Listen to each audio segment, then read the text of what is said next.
What's going on, everybody? My name is Nick. My name is Dave. And this is the Deep Dive. And Dave, you are fresh back from Montana. Oh, yeah.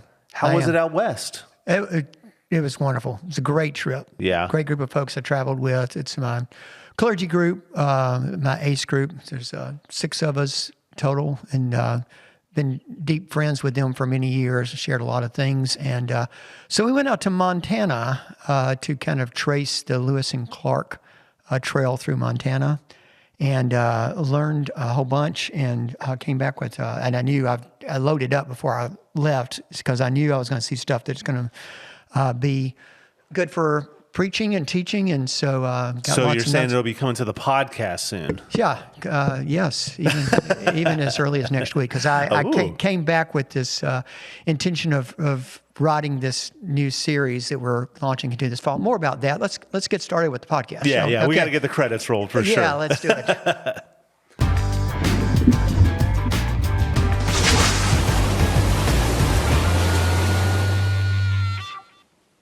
Well, Dave, I kind of just jumped the gun and jumped in there, but I'm excited. Like, are there any highlights of the trip that you can tell us about? Well, it is, it fits in actually with last sermon as well, knowing that we had such a full day on Sunday. So let's talk about it exactly. Now I'll roll back around to that. Okay. But Sunday was a huge success. Yeah, a lot of people, great attendance, new people as we started school, which is hard to think about since it's just barely August now. But school's back in, and new fall schedules are starting. And so the title of the sermon was Fresh Start. I knew I was only going to have a few minutes to preach because we had we had third grade Bibles, which is always a cool time. We had blessing of the backpacks, and we had baptism. Yeah, it was a very full, but it was a good Sunday for sure. It was, but looking at Fresh Starts, because this is the time to be doing new things in Fresh Start, and new schedules are coming. And so I use the one text from Isaiah: "Forget the former things, do not dwell on the past. See, I'm doing a new thing. Now it springs up. Do you not perceive it?" And so that God is always wanting to do new things. And so as we get into this schedule, and it is the next series, which kind of flows out of the last series, is looking at living an intentional life. Because if we're not, we get in and our calendars fill up, and we just do what's right in front of us, the next email, the next direction. And suddenly we're not really, we're not living very intentionally. We're just kind of drifting. Yeah. And we're busy all the time, but we're really not fulfilling any mission or any purpose beyond just living. Existing.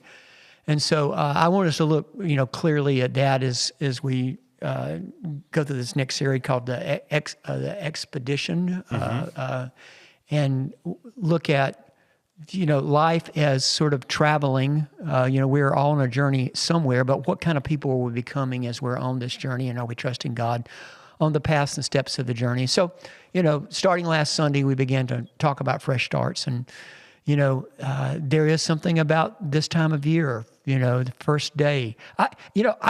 I remember my first days, places. Do you do that? I mean, yeah, I can remember some of them. Specifically, which is always funny because I work with middle and high school. But I remember specifically my very first day of middle school at Dean Rusk over here, and I just remember everything feeling so dark and intimidating, and I was in such a bigger space because I had just come out of elementary school. You know what I mean? Where you were kind of a top dog, and then all of a sudden you're like, oh no, I don't know everybody here, a bunch of new people. You kind of had to redefine your social barriers and all that stuff. So I remember some of that, and there was some awkwardness. I do remember first day of first grade. Yeah. Actually, remember the first day that I moved to a new school, which when I went to JCS, and I remember that first day. But I remember first day of high school, first day of senior year. Remember that? I remember first days of my kids too. And you were talking about going to Dean Rusk. When I took my son for his first day to drop him off at Pope High School over here, and we were living in East Cobb at the time. And my son was a little bit small for his age. at that time as a ninth grader. And so, he looked very young. And I pull up in the parking lot, and like their kids are driving to school, and these guys, I mean, it's just in my imagination, it was like they're all in these big pickup trucks with full beards, with gun racks and chainsaws and stuff like that. And I remember turning to my son, and he looked at me, he said, "Dad, I'm scared." I was like, so yeah, then you're just like, oh my God. But yeah, he did fine. But yeah, first grades, first days are big. And and not just for the kids. I think something we did Sunday, but also is worth mentioning in the podcast, is shouting out our teachers who are listening or watching, our administrators, bus drivers, whatever, because first days can be a lot for you guys as well. I was at the Cherokee yesterday because my girls had volleyball practice, and one of the volleyball coaches was walking by. I was like, "How was your first day?" And she was just like, whew. And not because of the volleyball part, but because it was just like a lot to go through in that day and stuff like that. So just know that we're thinking about you, praying for you as this new year starts up and all that good stuff. Yeah. And, we hope that the church will be a center of that and a centering place for everybody as well. That's what we really desire to be. We want to be intentional about helping people live intentionally. And so that's where I'm kind of hoping to go with this series. And the way my mind works and kind of wanders and drifts, I was thinking about something you said in staff meeting. It really has nothing to do with the sermon, but it really does as well.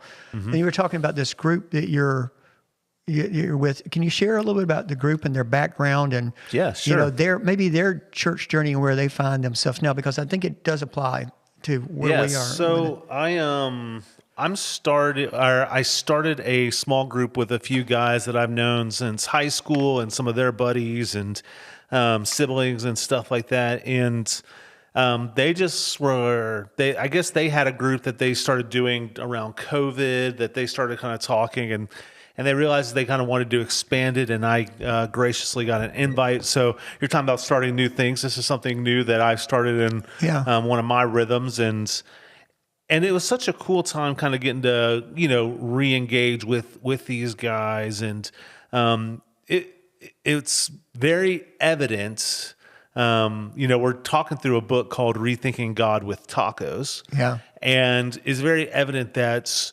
like a lot of people my age, we're all kind of going through this redefining faith a little bit from how we grew up, and to kind of really making it our own and our understanding based on our experiences of life. Now that a lot of us have had 40 plus years of life to kind of go through it, as opposed to maybe when we were going through it through youth, where we only had 12 to 15 or whatever, and kind of refocusing it in that way. And it's just led to some really good, authentic conversation. And you mentioned that, and you may intentionally not mention it in the podcast, but you said that a lot of them kind of came out of some church trauma.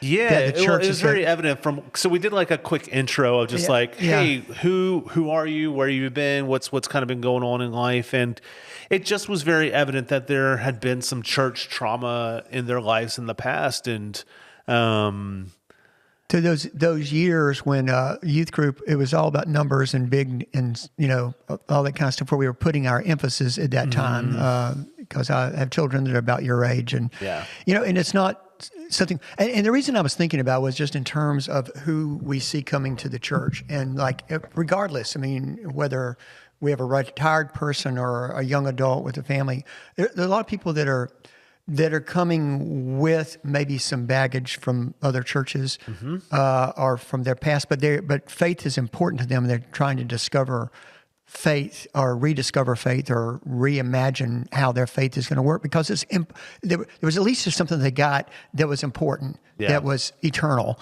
that they realized that they needed and were missing from their life. And I just look at my own children's life; they're adults, but they're kind of in the same place that you're describing.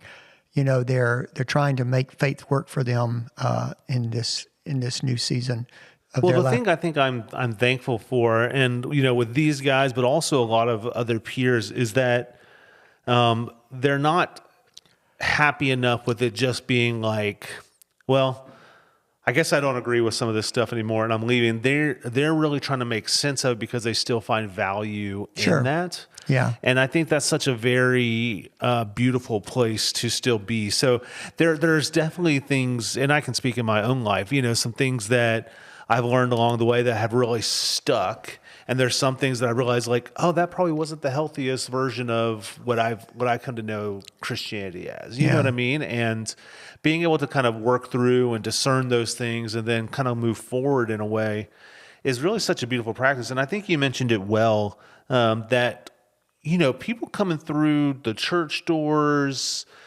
people in our communities who might be seeking, it's very important for us to remember that we're all kind of working through how faith looks for us, and not in our how'd you say it a couple weeks ago, like not trying to necessarily find their truth in it or whatever, but more of just trying to make it make sense to how their life experiences come through and come across, and it reminds us that church isn't just a place for people who have it all together or have figured it all out, because I still haven't figured it all out, and I've been doing it for 20-ish years now. You know what I mean? Like, I think it's beautiful that we can all seek together, and in some places we can help people understand, but also learn from other people and their experiences. You know what I mean? Like, it's a cool idea. It's a cool village, community. And that every one of those people, everybody has a story. Everybody's on a journey somewhere in a story. And they have a story. Every individual matters. It's one life at a time. Right. And so how we engage and meet with people and try to structure our church in a way that is connecting with them where they actually are. And it does not feel like something that has no meaning, but it does point to deeper meaning. Mm. And how that aligns with where we're going over the next month. It is where we're placing our trust in living intentionally. We tend to trust our truth, our inner voices, and that sort of things. And we should. God gives us discernment, but at the same time, our trust is in God. Yeah. Our trust in God for our steps, but I think sometimes get the misconception that, we have a roadmap. It's the Bible. Well, the Bible isn't exactly going to tell you every step of every decision that you are making. The Bible is much more important, more concerned with what kind of person are you becoming on whatever journey you're on. Yeah. Because we're all on, we intersect, but we're all on a journey somewhere. And sometimes, going back to Lewis and Clark, where we were in Montana last week, they were going off the map. They had some ideas, but they were in uncharted territory. Yeah. And so they weren't able to look at exact map. They could have anecdotal stories that they had picked up from maybe the French trappers or from the Native American people, but they really did not know exactly what lay ahead for us. Such a great metaphor for our lives. Sure. Because we don't know. But yet, they had a plan. They had a mission. They had on that team people with all sorts of different gifts that they brought to the team, whether they were trappers or hunters or people that really knew how to boat well or whatever. They had assembled an intentional team, and they had an intentional mission that they were carrying out. And they did incredibly important work that took a lot of courage and took a lot of help. Nobody gets through this alone. And so, I've collected a lot of stories that I can hang on these sermons that come from Lewis and Clark and other places, that can help us in our guide as we are beginning in a way, in a new way. God's doing a new thing. There's always fresh starts. And so anyway, that's I'm excited about all that I've learned and happy to share it with other folks. Well, I think something you said during the sermon really fits well is, we think about this idea of this journey of faith and all this stuff, but it all starts with that first step. Yeah, it's that motion of just putting that one foot in front of the next and kind of keeping it going. I've actually, I've been watching like a Netflix show, and what's it called? I'm blanking right now, but essentially it's like one of those survival shows. Outlast is what it's called. It's called Outlast.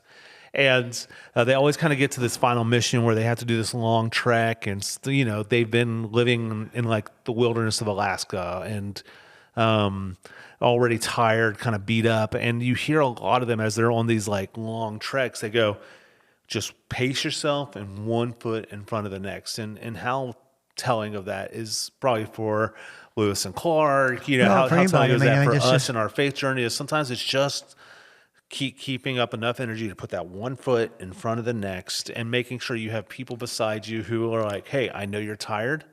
I'm here to help. Like those, it's such a beautiful metaphor. Yeah, it is. And there's an intentionality of knowing that there is a goal. Mm-hmm. There is a destination, just like, and I would say, definitely for Lewis and Clark, so much of what they did was not really that romantic kind of stuff because it was just doing the task of the everyday. Yeah. And so just, each day we get up and take those steps. When I used to do some section hiking on the Appalachian Trail, you might be out 4 or 5 days and you're doing essentially the same thing that you did the day before, but you're getting up in your trail and you're going with an end goal.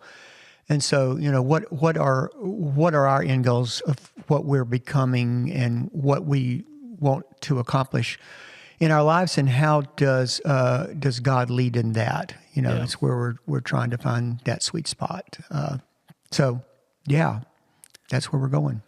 So we started a new year or started a new season in ministry. Yeah, it seems weird saying that in August, doesn't it? But it is. But it's for us. There is this rhythm to it that, like, even someone who hasn't had kids in school, because I work at a church, kind of do. Yeah. With the seasons. But like, I think in terms of like, I think of the first of the year as a new energy and new stuff.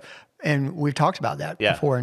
But also this is the other time of the year that just feels like there's some new energy and new intentions. Yeah. And we have these great intentions. And so how do we sustain them and fulfill them? And I think when you've had kids, it's like, you feel like it's like, oh, this is a very new season for them because they're going into a new grade with new teachers, to meet new friends, to start new activities and stuff like that. And it's like, like to your point, it's just this time, even though it's August, feels very new. Yeah, it does. Yeah. So that's exciting, and we have a lot of stuff coming up here at the church too, because we're also kind of starting our new season of ministry. And I know this gets posted on Wednesday, so if you catch this early on Wednesday, come join us Wednesday nights from 6 to 7:30 or so. We'll have kids programming. We have adult Bible study. We have youth programming. So there's something for everybody. Come on out. The times do vary depending on which age group of end time. We all start at 6 o'clock, but we'd love to come or invite you to come out to that. And of course, on Sundays, between our grow groups that we have before and after service, we have service and places for children, youth, nursery people, all to connect, our young families, our young adults. There's just a lot of places to come get connected, and we'd love to invite you to those things to come be a part of the community. Yeah, it's going to be a great fall here at Hickory Flat. Yeah, for sure. Well, guys, thank you so much for watching. Dave starts a new series next week, or I guess you've started it. Well, it really starts next week. Yeah. But so it's going to be a lot of fun to get into that, and so we hope you'll tune into us next week. And if you have any questions, any comments about the new things going on in your world, drop them below here on the Facebook, YouTube, and without further ado, Dave, anything to add here at the end? That'll work. All right. Okay. Thank you guys so much for watching, and we'll catch you next time. All right. God bless everybody.